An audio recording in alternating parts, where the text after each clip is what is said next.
Hello mga kabarko, ito na naman ang inyong Daddy Cubs, ang kusinero ang Mandalakay.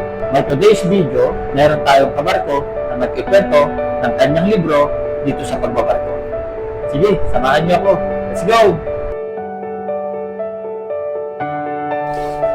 Kabarko, ano pangalan natin?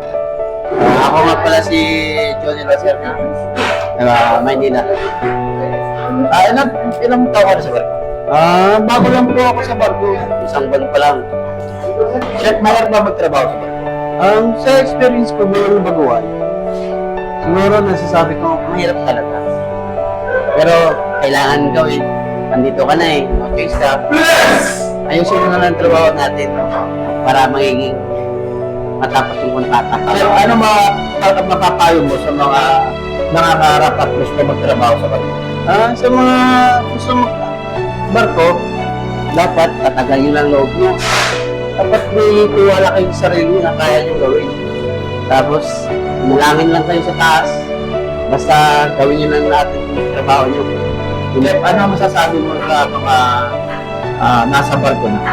Sa nasasabi ko sa nasa barko na, wala talagang tunay na malakas. Kasi nakikita ko sa kanila, kayang-kaya nila. Ano ang magiging message mo para sa akin?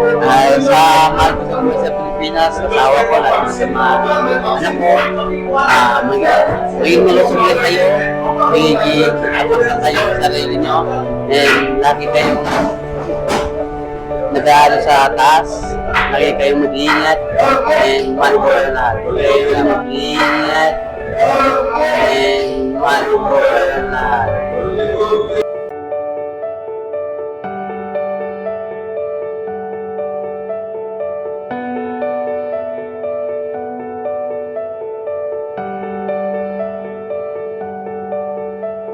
Daddy Calb's vlog. Like, share, follow, and subscribe.